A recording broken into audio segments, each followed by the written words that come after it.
Muy buenas a todos mis niños, bienvenidos a Gafas y Ojeras, soy Avicalpa y como saben aquí hablamos del libro de terror y vamos a hacer eso, vamos a quitarnos de encima la cantidad de libros que he podido leer en este último mes y medio aproximadamente, o 2 meses, no sé cuánto tiempo llevo sin hacer un resumen de lecturas en las que voy a traerles aquí pues un montón de libros, en total creo que son 12 o 13, bueno, un montón de lecturas que tenía yo por ahí acumuladas que creo que son interesantes descubrir, para, sobre todo para estas fechas en las que empieza la temporada escalofriante, donde estamos buscando todos pues algún que otro libro interesante de las cosas que tanto nos gustan para disfrutar de toda esta temporada de libros cookies.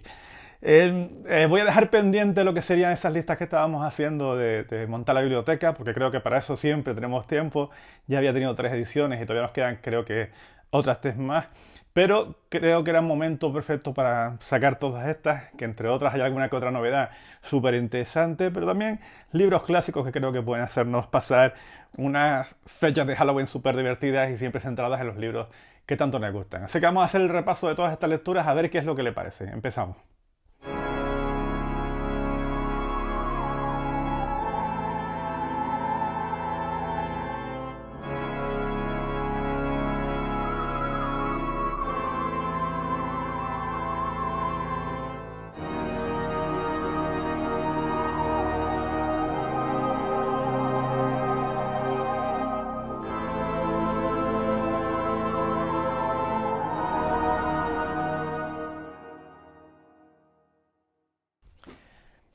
Vamos a empezar hablando de Grimscript, este segundo libro de Thomas Ligotte que he podido leer. Ya les había comentado en el vídeo anterior donde había hecho el resumen de lectura que estaba tratando de hacer una relectura de casi todos los relatos de Ligotti, de todos los volúmenes, para intentar hacer una especial, como creo que ya merece este autor, que prácticamente o toda la gente que lo lee está entendiendo que es el gran valedor de la literatura de terror del siglo XXI, o esa manera de enfocar la literatura de terror que está claro que no es para todos los públicos, pero aquellos que busquen historias que les estremezcan, que les dejen mal rollo, que les vaya generando poco a poco una sensación extraña de que lo que está leyendo le intranquiliza y que sobre todo, y lo más importante, que cierras el libro y que las ideas de las que van surgiendo pues se van manteniendo en tu cabeza pues cuando te vas a dormir y cuando estás tranquilamente en la cama pensando en aquellas cosas que hayas leído. Pues yo creo que este Ligotti pues está consiguiendo transmitir todas esas sensaciones a través de las palabras y eso es bastante difícil conseguir porque a día de hoy la mayor parte de los autores pues tienen esas esquemáticas audiovisuales para plasmarnos las historias de terror y se está perdiendo un poco el papel que tiene el escritor como para plantearnos ideas, realizarnos, sugerirnos cosas y que seamos nosotros como lectores por los que poco a poco asumamos lo que estamos leyendo y nos vayamos llenando poco a poco de esa sensación de mal cuerpo que te genera la lectura de ciertas historias. Está claro que no es un autor fácil, sus propuestas generalmente tienen un componente quizás filosófico, quizás de hablar de otras realidades, de otras entidades, en donde se mezclan la parte onírica del ser humano con la presencia de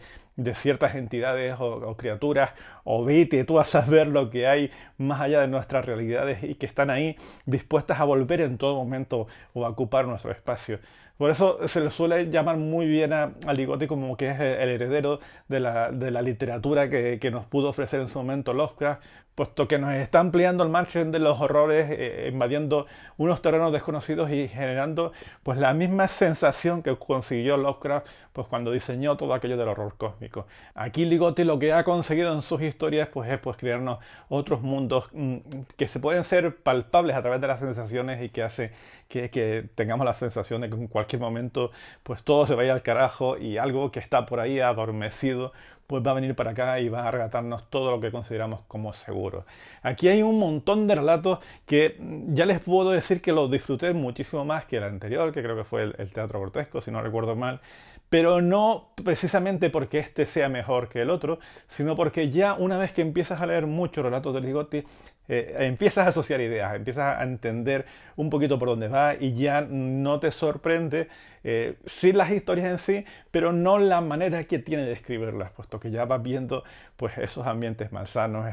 esas caretas, esos maniquíes, esos sueños, cómo pueden influir en la mente de nuestros protagonistas. Entonces lo hacen que sean pues mucho más entendibles los relatos y que en principio pues puedas empezar a decir como si fueses un tío así como muy snob diciendo, pues es que yo leo a Ligotti y lo puedo disfrutar muchísimo. Yo creo que aquí empiezo a disfrutar de Ligotti y ya intentaremos hacer ese especial que le corresponde para poder disfrutar muchísimo de las historias. Para contarles alguna que otra que se pueden encontrar dentro de esta recopilación, pues tenemos ese inicio con la última fiesta del Arlequín, que es directamente un homenaje a las sombras sobre Innsmouth, a esa historia de Lovecraft, donde nos adentramos en un pueblo donde casi todo el mundo está confabulado porque allí saben que pasan cosas extrañas, o incluso se podría decir que también tiene muchas semejanzas al ceremonial también de Lovecraft, en la que en cierto modo se homenajea al entrar en ciertos momentos en algunas localizaciones que vamos a ver en este relato y descubriremos pues cosas pues que a lo mejor no tendríamos que descubrir. Es un relato inquietante, es un relato muy característico de la obra de Ligotti y la verdad que se lo recomiendo pues empezar por el principio, porque casi todos estos libros tienen unos comienzos muy brutales. Pero bueno, tiene un montón de relatos como el Nether Skúrial, donde vemos ahí como hay ciertas piedras que conforman un ídolo que sabemos que los propios seres humanos se han encargado de esconderlas porque saben que cuando se una pues se va a ir todo al carajo. Es un relato bastante inquietante en ciertos aspectos. O uno que me ha encantado, me parece algo fantástico, que es el glamour, en donde nuestros protagonistas entran en una especie de cine muy decrépito, lleno de telarañas, donde tienes la sensación que en todo momento hay alguien por ahí que les está observando y que esas telarañas al final no son como tales, sino al final son como pelos y te estremece y te ponen los pelos así como muy de puntita. Además con descripciones muy concretas en las que, por ejemplo, en este propio relato, el propio Ligotti dice que esas butacas del cine no son butacas, sino son lápidas. Sensaciones, ¿vale? No es que te cuente historias como tal, pero sí es capaz de transmitirte toda esa sensación de que lo que estás leyendo no está bien y que es como si quisieses escapar de esos relatos. Y a mí esas sensaciones me resultan fantásticas. Con lo cual no puedo decir nada más de Ligotti, sino que si te gusta este tipo de historias, lo vas a disfrutar muchísimo. Si quieres adentrarte, pues me parece un poquito más accesible que otros de los volúmenes y que estamos tardando en descubrir a este genial autor porque es de los que realmente te puede poner los pelos de punta como consigas conectar con sus historias. La siguiente de las obras que pude leer fue Gothic de Philip Fracassi. Quizás diría que era uno de los libros más esperados de todo este año, después del tremendo éxito que tuvo Los Chicos del Valle, que creo que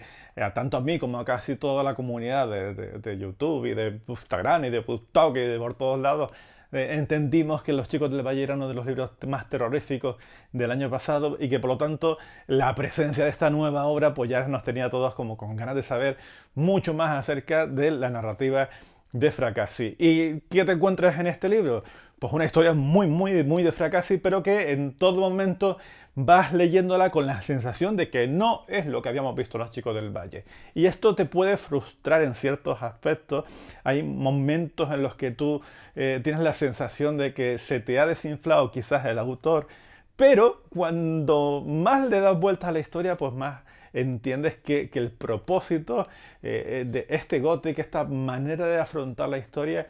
pues tenía una dirección totalmente diferente y creo que es lo que hay que sacar a destacar en este libro, puesto que lo que Fracassi hace en esta historia es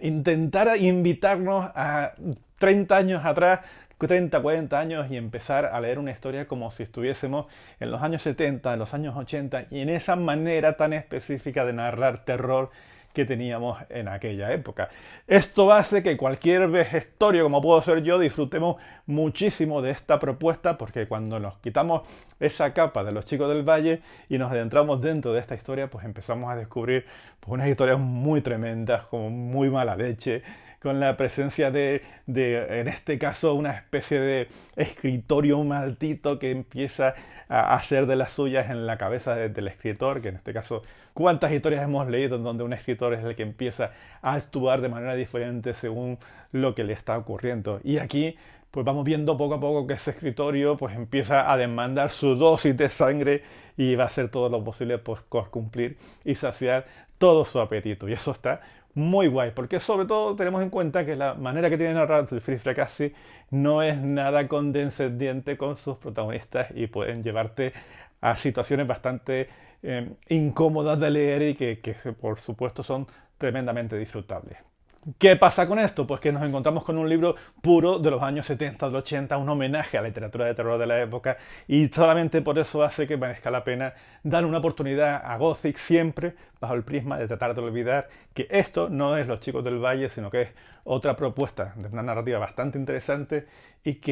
joder, y que se puede disfrutar bastante. Así que si no han leído Gothic, les invito a que lo descubran porque es otra muestra perfecta para poder disfrutar de una buena historia de terror, y más para esta época que vamos a empezar ahora.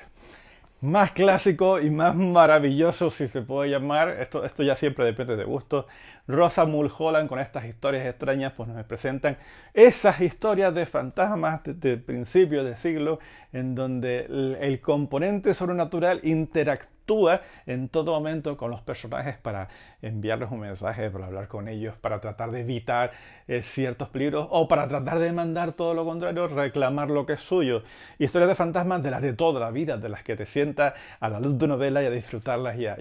adentrarte en ellas con esa sensación de la buena literatura de fantasmas. No la literatura de fantasmas actual, que está más centrada un poco en causarte el impacto, sino en aquella literatura de aquellos tiempos en donde, bueno, también es verdad, te estremecía exactamente igual, lo que pasa es que las mentalidades de antes no son las que tenemos ahora. A mí personalmente me encanta leer este tipo de historias de fantasmas, me retrotrae un poquito a mi niñez y me gusta escuchar esas historias y pensar en lo que pudieron sentir las personas que leyeron este tipo de libros en su momento, y cómo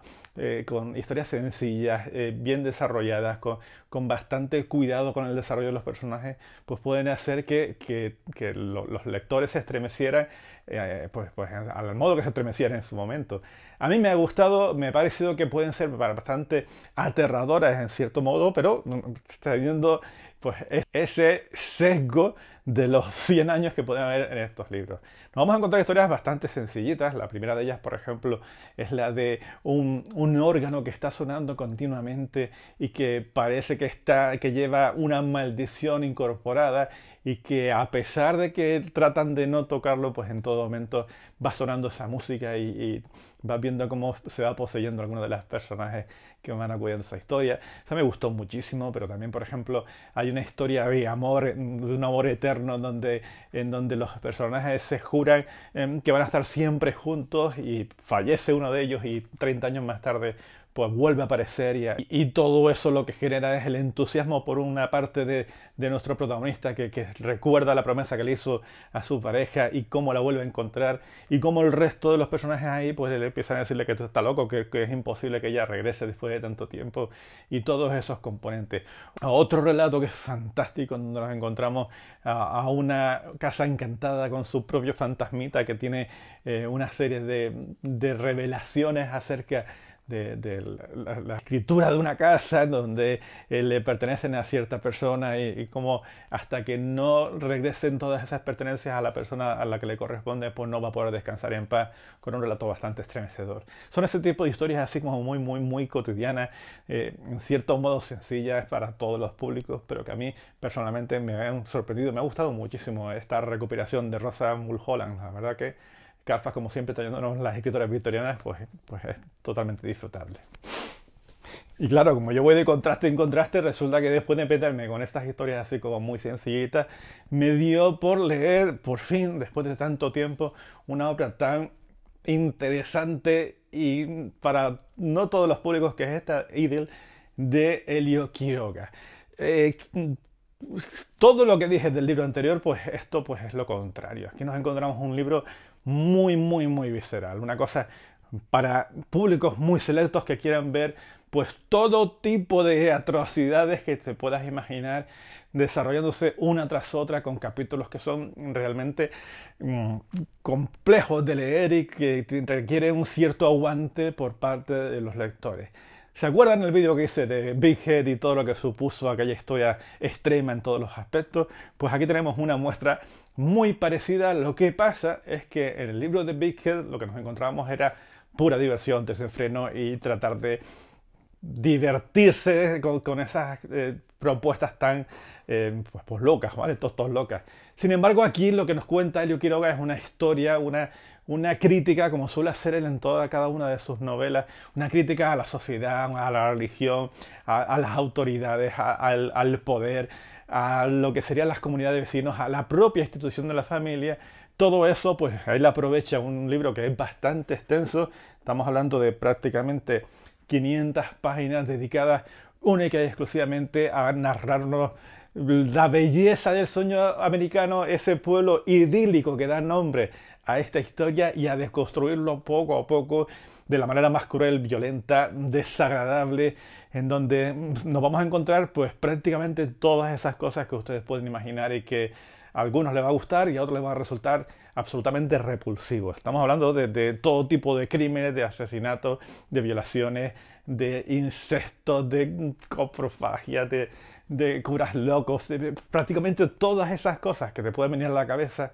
pues en este pueblo idílico donde todo es tan bonito, pero que de verdad cuando se cierra la puerta, pues todo lo que pase por allí, pues no lo es tanto. Es cierto que no es para todo el mundo, pero yo creo que lo pueden disfrutar aquellos que quieran pues propuestas más extremas. Así que completamente diferente a esas historias de fantasmas de Rosamund Holland, pues tenemos este Idle de Elio Quiroga. Ya saben a lo que van, después no me digan que no les he advertido. Pues una propuesta interesante. Y claro, yo después de haber leído eso tuve que descansar otra vez y volver a mi zona de confort, y volví a leer otros relatos victorianos de señoras pues de principios de siglo, en este caso Edith Nesbit, con sus relatos sombríos, y esta pequeña joyita pues me gustó muchísimo. Aquí nos encontramos igual que en el de antes, en aquellas historias fantásticas, pues nos encontramos a esos relatos pues de fantasmas y de apariciones y de ciertas circunstancias, pero que con un toque de mala leche que a mí me ha gustado muchísimo, con un matiz que hablaremos al final de este vídeo. Las historias que contienen estos relatos sombríos, pues prácticamente todas son fantásticas, y además con una mala leche importante.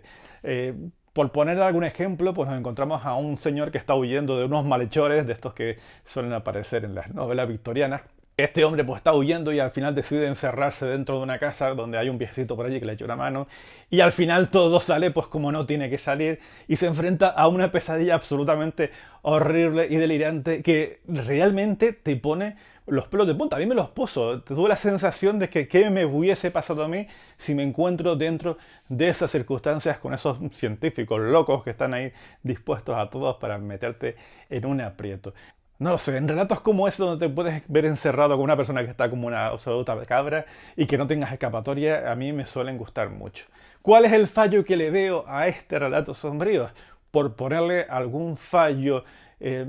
pues para tratar de explicar qué es lo que no me gusta. Y es que la autora en sí,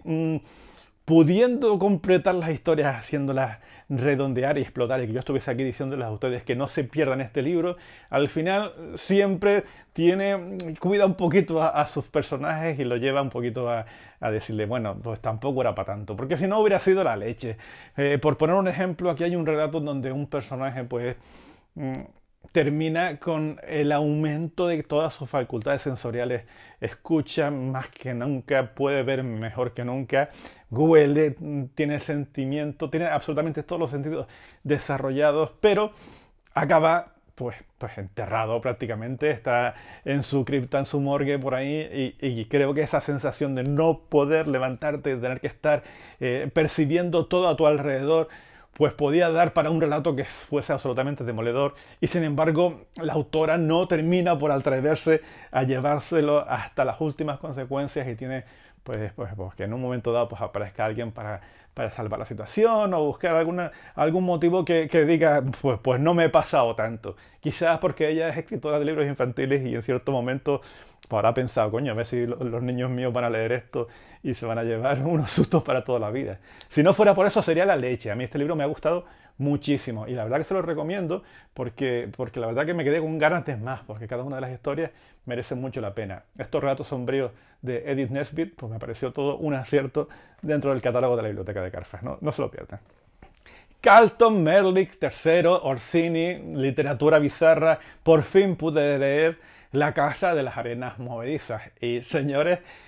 sin llegar a los extremos de que me gustase tanto como me gustó la propuesta de Matrioska, sí entiendo todas las virtudes que podemos encontrar en una novela tan diferente a las demás como puede ser esta Casa de las Arenas Movedizas. ¿Qué les voy a decir? Esto está muy englobado en lo que sería el género bizarro y lo que eso implica. Es decir, historias que están únicas y exclusivamente para romperte la cabeza, para decirte, pero ¿qué es lo que estoy leyendo? Y para, en medio de todas esas cosas totalmente rocambolescas, surrealistas y absolutamente delirantes, lanzarte ciertos mensajes que pueden ayudarte pues, a comprender el mundo pues, de una manera pues que a lo mejor no te había dado cuenta. Si ya me había pasado en La Matrioska, en otra de las novelas del Carlton Meredith III, donde hablaban mucho acerca de lo necesario que es conocer todas las facetas de las personas para poder amarlas en todas sus consecuencias, aquí lo que nos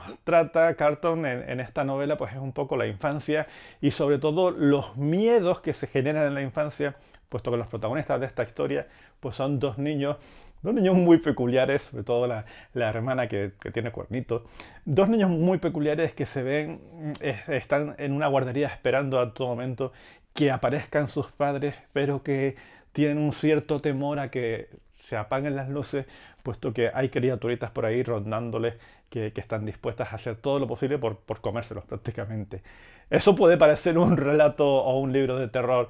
pues básico, como lo hacemos habitualmente, de los que tanto nos gustan, donde se indagan mucho en los miedos personales. Pero aquí todo se va al carajo desde que pasa el primero de los acontecimientos que ocurren ahí, que yo creo que sería estropear la historia si van viendo por dónde va el género bizarro y por qué no es un libro convencional, sino que es un libro que en todo momento van pasando cosas pues muy extrañas, muy extrañas. Creo que todos o mucha gente es el libro que ha podido leer de Carlton Meredith III y saben exactamente a lo que me refiero y creo que el 90% de la gente que lo ha leído le ha gustado mucho por todos los temas que trata, porque aquí habla muchísimo de lo que sería la responsabilidad, la paternidad, el hecho de cómo tenemos que educar y cuidar a nuestros hijos y hacernos responsables de su educación, de la madurez, del ese crecimiento de cada uno de ellos,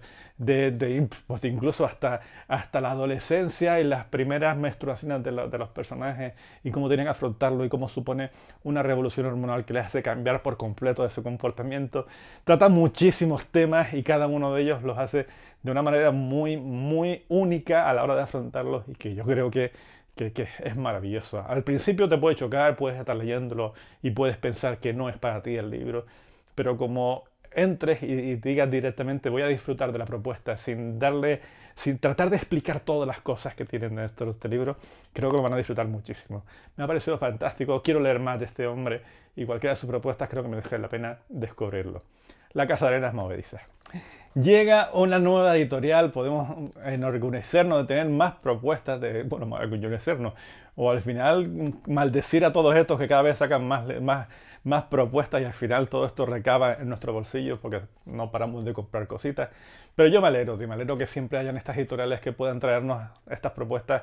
En este caso es Anomalía y ha publicado el primero de estos libros, es este de La Maldición del Rey de Amarillo. Es una especie de recopilación acerca de este personaje tan fascinante que últimamente pues está mucho de moda, sobre todo a raíz de la serie de True Detective, aquella serie de HBO que nos parecía todo un poquito fantástica, hablando de una resolución de un crimen, pero con un componente un poquito pues así extraño de costumbres en ciertos modos paganas, pero que nos daba ese enfoque al horror rural que tanto nos gusta. Todo tenía mucho que ver con el Rey de Amarillo y en este caso es un personajazo que creo que, aunque hay recuperaciones en todas las editoriales prácticamente, pues Valdemar tiene su propia copia, hablando de todos los relatos de Chambers, hablando del Rey de Amarillo. El acierto que tenemos en esta recuperación es que nos plantea una visión global de este personaje pues, a lo largo de todos los tiempos. Y eso implica, por ejemplo, hablar de dónde proviene, empieza a hablar de Ambrose Bierce, de cómo se originó pues el lugar de Carcosa, en qué momento aparece por primera vez ese rey de amarillo, ese Astur, que a pesar de que tengamos la imagen de que es una criatura maléfica, pues ya ahí te plantea cómo era un protector de los pastores. Pues en todo momento, todos los relatos que incluyen aquí, por supuesto están todos los de Chambers, el signo amarillo, pues todos los relatos que conforman un poquito toda esa imaginería de este personaje, pues intenta hacer en esta recopilación, pues eso, pues abarcarlo absolutamente todo. Eso, por un lado, es acertado, por otro lado, a lo mejor nos puede parecer equivocado, pero a mí personalmente no había visto algo parecido a esto y la verdad que lo tengo que celebrar. Eso hace que, por ejemplo, la única mención que hace Lovecraft al Rey de Amarillo, a Astur, lo tengamos aquí en el relato El que susurra en la oscuridad, que ya nos puede servir un poquito para entender que no se limita solamente a los relatos de Chambers, sino que va acumulando y va apareciendo en otros, formando parte ya de esas criaturas de horror cómico que tanto nos gustan. Pero después hay otros relatos en donde está puesto ahí un poquito con calzador, como algunos de los poemas de Baudelaire o en La maldición de la muerte roja de Poe, donde nos encontramos a ese hombre enmascarado que en cierto modo no deja de ser como una especie de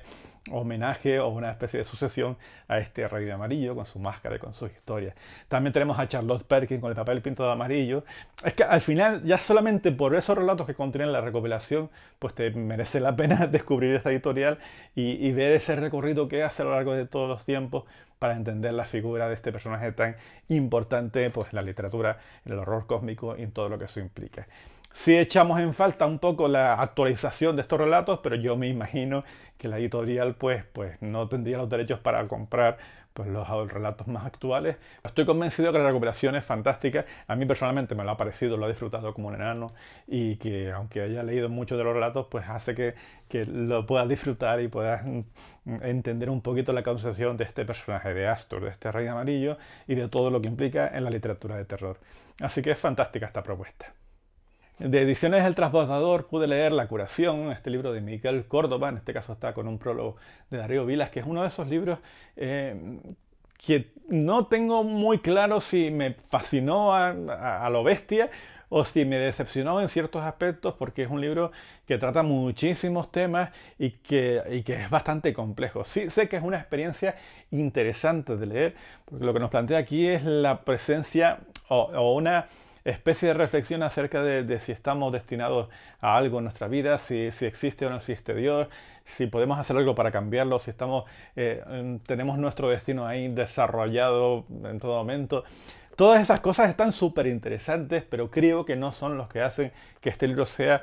la razón principal para poder leer esta historia y poder disfrutarla muchísimo. Vamos a ponernos un poquito en contexto. Nos encontramos aquí en La Curación, es la presencia de una serie de niños o de una serie de personajes que tienen la capacidad de crear cosas, pues imaginándolas con la mente, crear ciertos universos que simplemente pues concentrándose y empezando a desarrollarlos pueden hacer que se creen cosas absolutamente tranquilitas o devastadoras. Eso hace que ya desde el principio de la novela pues nos presente a un personaje que es capaz de crear una rata prácticamente de la nada, empieza a pensar un poquito en sus ojitos, en sus pelos y demás, y que poco a poco esa rata vaya creciendo, vaya evolucionando y vaya convirtiéndose en algo muchísimo más siniestro. Y al mismo tiempo nos encontramos con la protagonista absoluta de esta historia, una tal Magil, es una niña que va a sufrir todo lo que te puedas imaginar por ser diferente a los demás, con esa dificultad a la hora de afrontar el colegio, ese crecimiento en soledad, esa sensación de que no vale para nada, pero que sin embargo todo lo que le ocurre pues son desgracias, porque esta niña tiene la capacidad de ver el futuro y contemplar pues las cosas que van a pasar, tanto las buenas como las malas, y eso hace que su vida sea un auténtico tormento. Y nos vamos a encariñar con esta niña, nos vamos a enamorarla, y vamos a pensar en todo momento que no queremos que le pase nada. Y lo más importante de esta niña es que tiene un hilo pegado a su dedo que vibra y que se mueve y que solo ella puede verlo y que está conectado a algo que iremos viendo a lo largo de toda la novela y que es prácticamente el centro de toda esta historia. Si esto nos parece poco, yo creo que ya es bastante interesante para poder disfrutar de esta historia, tenemos otra vuelta en medio de toda la novela, y es que de repente una niña pequeñita de 9 años pues afirma que es Dios, literal, que es la creadora de todo y que está harta de todo y quiere olvidarse y quiere mandar un poco al carajo todo, puesto que un ente que lleva ahí 3.000 años, 30.000 años generando y creando y destruyendo cosas, pues parece que ya está harta de todo. Yo qué sé, son tantas las cosas que aparecen aquí que no crean que les he hecho ningún spoiler porque la historia empieza a desarrollarse de todas las maneras habidas y por haber y para explicarnos un poquito la historia de todos estos personajes y cómo se van a unir poco a poco. Pero lo realmente importante de la novela, porque se va a dedicar prácticamente toda su extensión a hablar de temas filosóficos, de lo que es el amor, de lo que es pues el acoso escolar, de cómo afrontar las penurias de la vida, tantísimos temas que tiene con momentos absolutamente estremecedores y terroríficos, que ya irán viendo que aquí no vamos a redescubrir. Sobre todo lo que la impronta que te deja la novela es que al final pues te va a hablar tanto de esa historia como de lo que supone generar o gestar una obra literaria como puede ser esta propia La Curación, y eso confiere a la propia novela unos niveles muchísimo más profundos e interesantes que hacen que cuando terminas el libro pues te guste muchísimo más la literatura y lo que es la gestación de los libros y de cómo se pueden crear y cómo cualquier persona tiene la capacidad de desarrollando un poco su imaginación y desarrollando un poquito las cosas que le gustan, pues pueden llegar a hacer cosas tan bonitas y tan fantásticas como puede ser esta curación de Miguel Córdoba. Es un librazo, por un momento sí, por otro lado llega a ser un poco confuso, hay periodos en los que estás ahí un poco perdido, pero yo creo que merece muchísimo la pena prestarle toda la atención que quieran a esta curación. Creo que vale la pena descubrirla, no se la pierdan. Y después pude leer, es un libro que va a salir, pues no sé cuándo publicaré este vídeo. Ahora mismo sé que sale mañana. Está La Casa de los 100 Escalones de David Hasso, del cual tengo que hablar en un libro largo y tendido acerca de lo que nos vamos a encontrar en este libro. Porque señores, yo suelo ser muy entusiasta con todas mis lecturas, intento generalmente sacar las cosas positivas, apartar las negativas. Si el libro no me gusta nada, ni siquiera se lo paso por aquí. Generalmente suelo hablar cosas buenas de los libros, porque yo quiero que ustedes disfruten como disfruto yo, y no dedicarme a odiar y a buscar otras cosas. Pero ¿qué pasa? Que a pesar de todo eso, suelo poner puntuaciones muy basadas en que no todos los libros pueden tener la máxima valoración, porque si lo hacemos así, le quitamos un poco la razón por la cual nos parece bueno o no bueno determinados libros. Y les puedo decir que yo este año solamente le he puesto 5 estrellas a La Mare del Frío de Miguel Salas Díaz, que saben que me ha gustado muchísimo, y a La Casa de los 100 Escalones. ¡Qué pedazo de libro más terrorífico, más disfrutable, más incómodo! Pedazo de historia de terror tenemos entre manos. Vayan directamente a comprársela porque David Hasso sabe perfectamente darte caña y ponerte patas arriba a todo lo que sería tu mundo acerca de los libros de terror.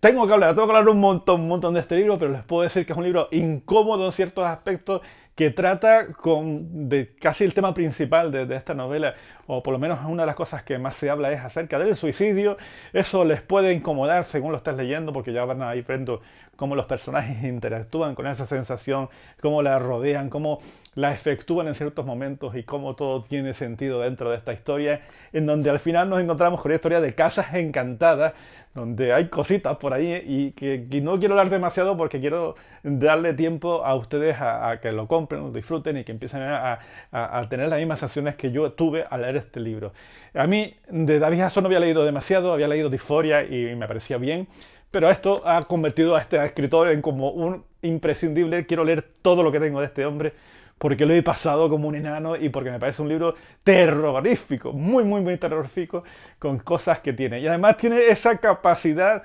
de ir a por todas y contárnoslos las cosas hasta las últimas consecuencias, nos gusten o no nos gusten. Y eso me parece fantástico. Y quiere que le diga. Vayan a comprar La Casa de los 100 Escalones porque tienen aquí un libro imprescindible para estas fechas. Vamos, para estas fechas es el libro que hay que leer. Y creo que tenemos uno de los librazos del año que vamos a ver cuál me decanto al final, si por La Casa de los 100 Escalones o por La Mare del Frío, porque yo creo que en los 3 meses que nos quedan no sé si llegaré a leer algo tan fantástico como es este. Y es que han sido unos meses muy buenos de lectura. Me pude leer La novia roja de Marina Tena, en telita.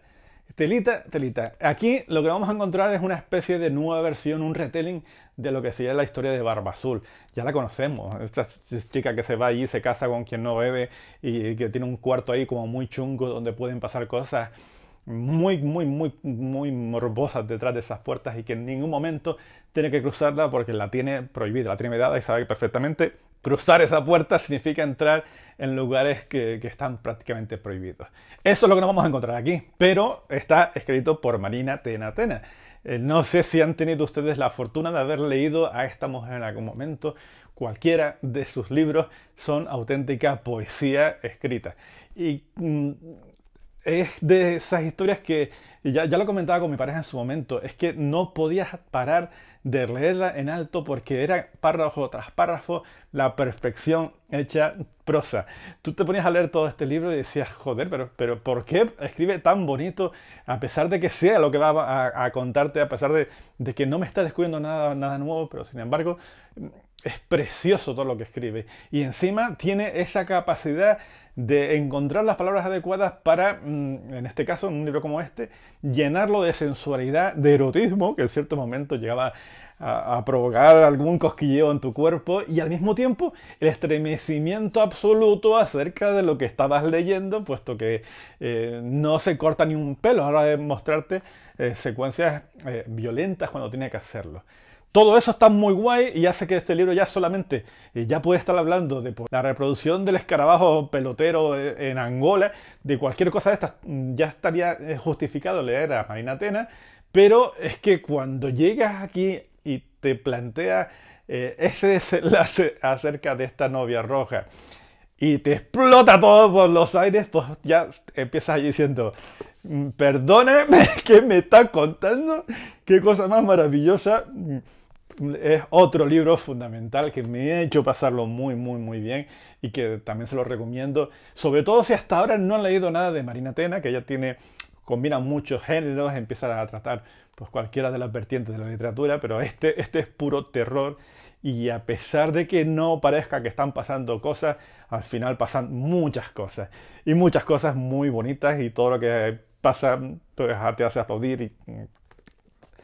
La novia roja de Marina Tena Tena, otra cosita que hay que tener muy en cuenta. También pude leer Este Animales de Peluche de Ángela Pinault, un libro bastante interesante y creo que también es de las propuestas de estas perfectas para esta época, porque es un libro que la historia que te cuenta es muy aterradora y cuando quieres hacerlo, pues sí te pone los pelos de punta. Es una historia de estas típicas que van contando algo del presente y algo del pasado, que al final sabes que tarde o temprano se van a unir, pero aquí lo hacen muy bien. Y lo que te hacen, en principio, es contarte la historia de su protagonista, de Amanda, de una científica del MIT, una científica que tiene pues prácticamente un poderío importante para controlar todo lo que se va gestionando dentro de esa empresa de investigación secreta en la que nadie puede salir de allí porque tienen unas cláusulas de confidencialidad importantes, pero que al mismo tiempo está empezando a tener ciertas visiones como muy chungas, que cada una de ellas ya es por sí es una pesadilla y que tiene mucha relación pues con esta cubierta que estamos viendo y con el pasado de esta científica que tiene un pasado muy traumático y que poco a poco vamos a ir descubriéndolo, puesto que lo que pasa en el pasado pues empieza a afectarla a ella en el presente. ¿Cómo se traduce todo esto? Pues en dos niveles. El primero, en ese presente donde lo que está investigando es absolutamente increíble. Yo creo que las primeras 50, 60 páginas, pues vamos a ir conociéndonos a este personaje y nos va a ir diciendo en qué es lo que está investigando y que cuando se descubre, pues ya te quedas tú como wow, esto me mola muchísimo. Y al mismo tiempo, esas pesadillas que le empiezan a atenazar, que ya les puedo decir que son bastante gráficas a la hora de verlas. Pero al mismo tiempo nos vamos a ese pasado a ver lo que le pasó y ahí estamos entrando dentro de los parques de atracciones, de las casas del terror, de lo que implica ese tipo de localizaciones y todo lo que puede hacer para que unos niños pues se vean aterrorizados dentro de esos ambientes, con lo cual es una pura fiesta. Tengo ciertos recelos con el cierre del libro que no me gustó demasiado y que creo que convirtieron a este libro en un auténtico prodigio que podía haber dicho, señores, a lo bestia, a ese desenlace que a mí personalmente no me gusta y que me ha hecho bajar un poquito pues todas las expectativas que tenía. Pero ya eso es cuestiones personales, porque a lo mejor a ustedes pues sí les resulta sorprendente y hacen que realmente lo disfruten de una manera que a lo mejor yo no me he dado cuenta y que pueda estar adentrarse pues en eso, en los gustos de cada uno. Aún así, creo que a pesar de que ese desenlace no sea exactamente lo que yo me hubiese esperado, me lo ha hecho pasar muy bien. Y yo creo que al final lo que busca uno es estar entretenido leyéndote un libro y estar pasando en todo momento bien. Y aquí la verdad es que se pasa muy bien con este libro. Así que también se lo recomiendo, como todas las cosas, y todavía me quedan dos más de libros que merecen la pena para esta fecha. Y eso me lleva a sacar un libro polémico, el que voy a defender por encima de todo, y ya he estado discutiendo con algunos de ustedes a través de las redes sociales. El único indio bueno de Stephen Graham Jones, otra propuesta de la Biblioteca de Carfa. Yo había leído muy poquito de Stephen Graham Jones y ya a partir de ahora, pues qué maravilla. Este hombre tiene el premio Bram Stoker en el 2020 por esta novela, fue el libro del año, y eso ya te empieza a generar unas ciertas expectativas, que es lo que creo que ha generado la polémica, puesto que las personas pues, con las que he hablado pues dicen, pues mira, pues no me he dado miedo, me ha parecido un poco una tomadura de pelo, aquí lo único que hacen es hablar, hablar y hablar, y pasan pocas cosas. Vale, podría ser, yo digo que no. Lo que nos encontramos en este libro simplemente es el problema que tienen 4 indios nativos americanos que cometen, y voy a intentar no destripar muchas cosas, cometen un error en su adolescencia, van a una cacería que les sale todo mal, las cosas que querían planear pues no salen como ellos debieran, y eso va a generar unas consecuencias 10 años más tarde, que es cuando vamos a conocer a estos 4 personajes y divididos en 3 historias separadas, vamos a conocer sus vidas, cómo les ha afectado ese error en su pasado y cómo les va a llevar por el camino de la amargura. ¿Qué es lo que pasa? Que Graham Jones se toma todo el tiempo del mundo en presentarnos a los personajes y tratar de contarnos la vida de estos indios, de estos nativos americanos, de cómo tienen que tratar de vivir con una sociedad que los rechaza en todo momento, que no va a ser complaciente con ellos, que cada cosa que hacen pues tienen que justificarla y que van a ser los culpables de todo lo que les ocurre. Y en medio de ese rechazo generalizado pues se tienen que enfrentar a esa pesadilla que les va a surgir después de 10 años, recordándolas que actuaron mal y que cuando actúas mal tiene sus consecuencias. Y todo eso podemos hablar de que cada uno de los pequeños relatos, de estos 3 relatos, de estas 3 historias, pues pueden ser pues de 100, 150 páginas, donde lo que nos va a narrar es poco a poco ese método de vida, ese modo de tratar de superar sus traumas pues con la familia, con el alcohol, con un poco lo que supone el haber perdido a su pareja y tener que malvivir con una separación, todo este tipo de cosas que podrían hacer que el libro sea tedioso. Yo entiendo que eso puede ser que sea algo bastante pesado, pero que en todo momento va dejando Graham Jones pildoritas, detalles, acontecimientos que van ocurriendo, que cuando se unen, al final, pues que cada una de estas historias pues explotan y que te presentan pues una situación que para mí, personalmente, para David,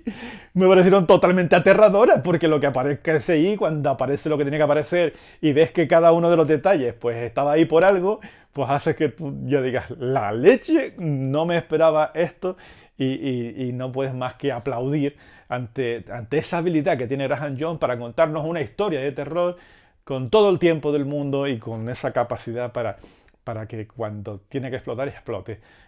¿Para todo el mundo? No, porque si tú lo que quieres es ir directamente al grano, aquí no te lo vas a encontrar, aunque tiene un prólogo bastante interesante, donde ya te puede anticipar lo que te vas a encontrar pues a lo largo de toda la historia. El primero de esos personajes pues aparece por allí, se encuentra en un bar donde empieza a pelearse con la gente del lugar simplemente por ser indio, y cuando intenta escapar pues pasan cosas y empieza ya un poco a intuir lo que nos vamos a encontrar en el resto de la novela. A mí me ha parecido un librazo increíble, un librazo que me lo recomendó mucho Nelly. Tengo que darle un montón de besos, Nelly, porque tú insistías una y otra vez en que tuviese que leer este libro. Nelly de Mundo Furry, por si nadie la conoce, y la sigan porque saben que ella recomienda cosas chulas, y ella insistía mucho en leerlo, y creo que merece mucho la pena. Es un libro que a mí me ha encantado, que no es para todos los públicos, pero muchos más libros de estos y muchos menos dedicados simplemente a soltar historias sin ningún tipo de sentido. Librazo, librazo. Y la última de las propuestas que les traigo es de Javier Chabanel para Dimensiones Ocultas. Es este sitcom donde ya, si podemos ver un poquito la cubierta, pues más o menos nos podemos llevar a la cabeza, tanto por el título como por esa imagen, de que vamos a hablar de esas series que tanto nos gustan, series familiares, sobre todo en los años 90, donde nos vamos a encontrar familias que se dedican a hacer médicos de familia, como Friends, como cualquier tipo de serie de nuestra infancia, que veíamos todas las familias sentadas en casa disfrutando un poquito en compañía de ese tipo de historias, y que por alguna razón pues han quedado un poco pues obsoletas en el tiempo, y que lo vemos ahora con el paso del tiempo y nos parece un poquito como muy fuera de lugar. Aquí esto lo llevan hasta las últimas consecuencias, puesto que lo que nos plantea Javier Chabanel es que una vez clausurada esa serie, pues la misma se sigue emitiendo, pero de manera clandestina y en lo que serían los lugares así inadecuados, como puede ser la dark web, y a partir de ahí todo empieza a descubrirnos unos mundos muy chungos en donde los mismos personajes que adorábamos en nuestra adolescencia, en nuestra infancia, pues se han convertido en otras cosas bastante diferentes que solo reconocemos pues por los nombres y por las vestimentas, pero que se han convertido absolutamente en seres totalmente diferentes y chungos, muy chungos. Para poder hacer una especie de comparativa de lo que vamos a encontrar aquí en sitcom, pues es